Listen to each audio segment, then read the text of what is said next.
it has a bunch of, like, each page has a story and an illustration of um, a woman who sort of done something that's changed the world. I know your name, but can you just say your name and your age for our listeners? My name is Connie, and I'm 10 years old. Okay. Okay, so I have a list of 101 fun questions to ask kids. Don't worry, I'm not going to ask you them all because we'd be here for a really long time. But let's start with number one. If you had a time machine, where would you go and why? I think I'd go to the future because I'd want to find out, like, what it would be like and what changes would happen, and, like, if the environment would have changed, and if we could change it, if it was bad, if we could think ahead and change it. What is something that helps you fall asleep at night? Probably thinking about, like, going on an adventure or something. If your whole family lived in a zoo, what kind of animals would each person be? I think my sister would probably be a lion because she's always really mad at me. And um maybe my parents would be pandas, and I'd probably be maybe a tiger. Oh, I like that. Why would you say that you're a tiger? Because they're sort of like confident, and um they like to eat. What makes you feel happy? When I'm with my friends. If the sky could rain food, what food would you like it to rain down? Definitely sushi. Oh, okay, what's your favorite kind of sushi? Probably the salmon rolls. What is the best thing that ever happened to you? When it was my birthday party 2 years ago, my parents had noticed that there was like a fireman truck was going around to a kid when it was his birthday. So they secretly got them to come round, and I didn't know. Oh, that's so nice. What do you think is the meaning of life? Probably to do do what you think that you would succeed at, and like try, and to do something, like something good, and change like something bad, and like do your part. Yeah, that's a very good answer. What do you think life would be like if no one had a phone? I think that a lot less people would need glasses. That's really good. What do you look forward to when you wake up every day? If it's the weekend, I look forward to being able to just be lazy.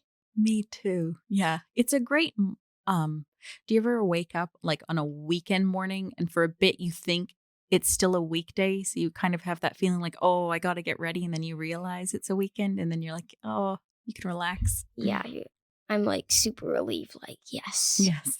It's a lot of relief. I still feel like that too. If you wrote a book, what would it be about?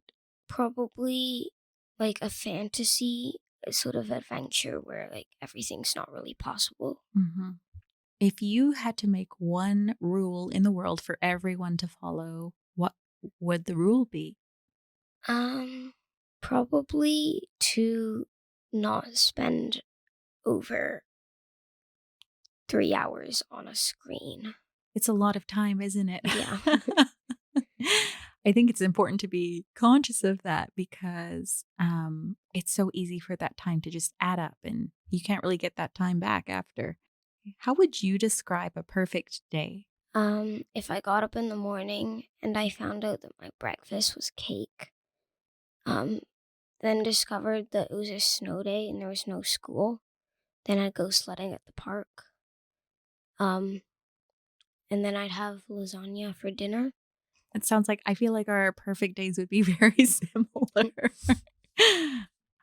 Okay, so I see that you have brought some books there. Yeah, Do you these want to just two. maybe tell us the names of the books you've brought? So there's a nonfiction one, called Bringing Back the Wolves, and a fiction one called The Barren Grounds, and they're both from. I was doing a book club online, and there's a nonfiction and fiction categories, and then you vote for which one um, you think should win the award, and those two were both in it.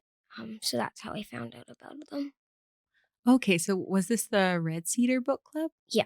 Okay. And so when you were part of that book club, did you just read like a few of the Red Cedar books? How does it work? Well, you need to read five of each category to be able to vote for Oh, one wow. of those books.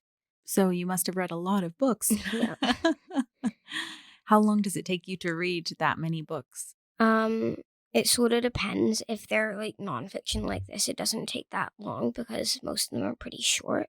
If I'm reading like a novel and I'm really into it, it probably would take 2, 3 days, maybe. I do like the nonfiction books sometimes. I mean, as an adult, I even think there's a lot of things that you can learn from children's books if you don't maybe want to spend like a month reading a book. Yeah. There's a lot of things and there's pictures as well, which makes it kind of more interesting to get that information. So, is there a book that you kind of want to tell us a little bit about first? Sure. We can start with the Barren Grounds. It's basically it's about two indigenous children who are brought together in a foster home, and they find a portal that opens up to another world called ASCII, and they meet like these sort of animal creatures that can talk and walk on two legs. And the other world is trapped in like a never ending winter because a man came through the portal too a, a long time ago and took away this was good at first, but then started taking away too much and taking stuff that he didn't need. And he took away the summer birds, which brought the season of like spring and summer. So then they go on a big quest, um, trying to find the summer birds and bring back all the seasons. Wow, you did a really good job of describing that. I think a lot of people who are listening will want to read this story. I like that it sort of had a bit of reality with the indigenous children, and then because one of them sort of felt like it was their home. Um and I thought that it was really I wanted to keep reading it because it was very exciting. So it's kind of like there's like part of the story which is set in reality, and then it kind of goes into this fantasy world. Yeah. Yeah. And then it sounds like it is quite the page burner too. And I know for that one, so that is a part of a series. Um, Yeah. so that is book one. And are you planning to read book two? I'm guessing yes. Yeah. I want to see if I can pick it up. Nice. Okay. So what about the one under there? What's the next one you have? It's Bringing Back the Wolves, and it's about how when the government encouraged people to hunt and kill the wolves in Yellowstone National Park, and when they reintroduced them, um, it affected the land. And when the wolves weren't there, when they'd taken out one group of animals, then it didn't necessarily change for the good. There was a lot of changes. There was um, like the elk population grew and they ate all the grasses and stuff, so there wasn't much vegetation left. And it showed a lot of interesting facts about wolves and the connections they have. And I thought I learned a lot from it, and it wasn't really a topic that like I would have thought about before.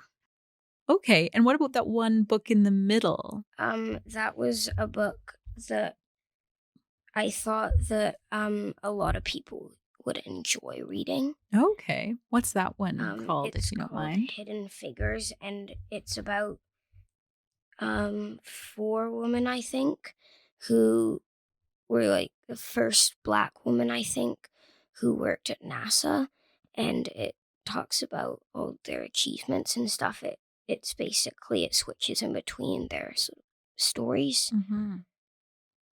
Okay, so that one is Hidden Figures, and I know there is a movie called Hidden Figures. Yeah. I think I haven't seen the movie. I've been meaning to see the movie. Um, but you were 10 years old and you are reading such I feel like detailed and you're reading beyond. So I think that's really good.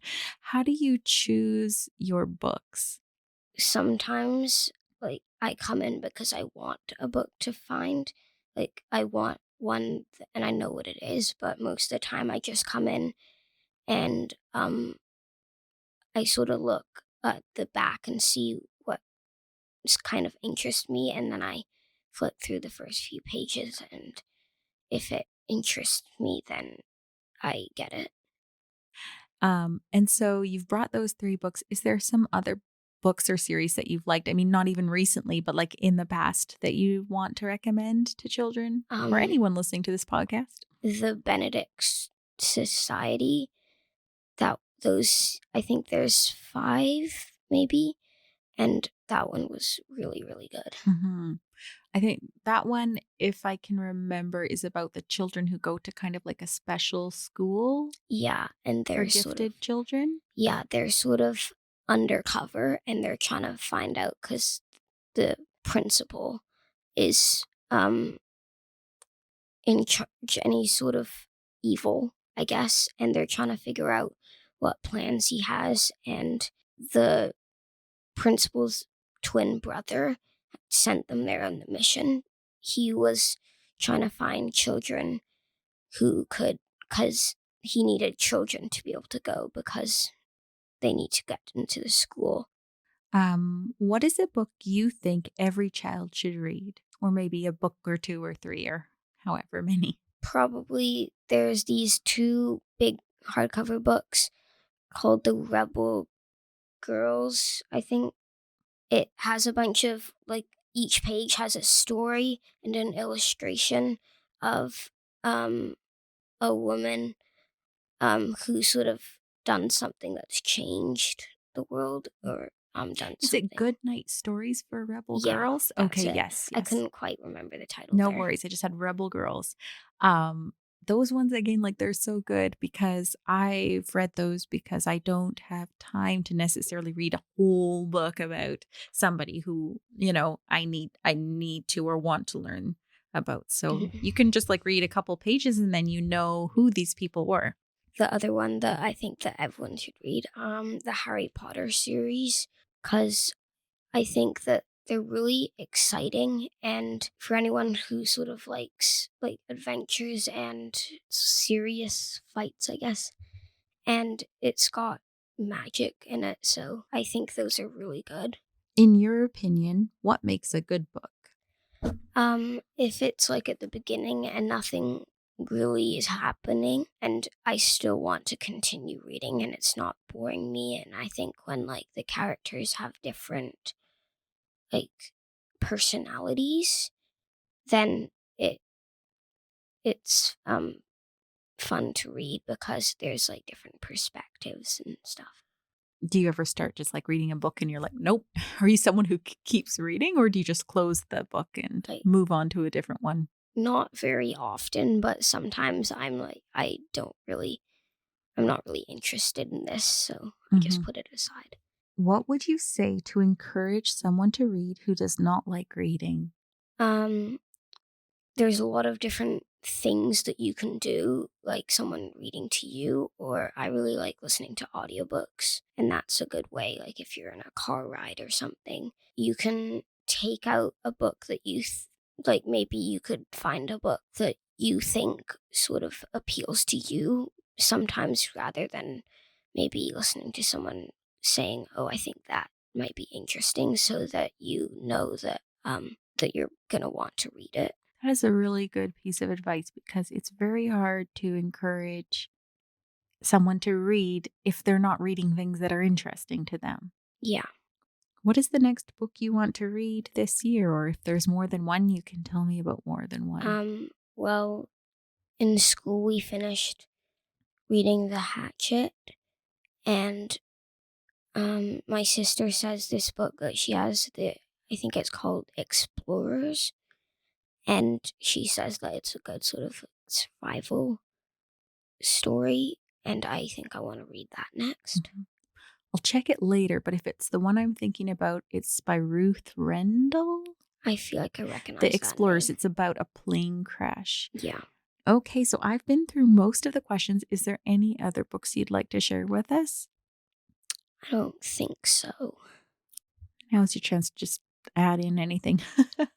Maybe I forgot to add that I think that what makes a good nonfiction book too is that if it's not really dense text and it has maybe like some illustrations, and if it's not like just one block of words, Mhm. I find that helps. So it's just kind of like little like paragraphs here and paragraphs there, Yeah. not just like a page and a page and a page. Do you have any other like nonfiction? Like, when you're reading nonfiction, do you kind of just go by a specific book that interests you, or do you have like a topic that you're interested in learning more about? Most of the time I find one and I don't really think, oh, I really want a book on that. I sort of find it and think, oh, I never really thought of that before. And they always teach me a lot of new information. It's a nice way to kind of like learn on your own, Hmm. because I'm sure in school you're doing a lot of learning, but you can also kind of just like learn on your own, self directed. Do you get to read a lot at school, or I guess do you have like assigned books you read at school in Mm, English, or not often not because often? I'm in French immersions. Okay. Are you in early French immersion then, I'm guessing? Did you start French when you were in like kindergarten or Yeah. grade 1? Yeah. And how do you like reading in French? It sort of depends. It's sort of hard for me to read French, like really French chapter books, Mhm. because it's hard for me to understand them. But if it's sort of small books, then it's nice to read.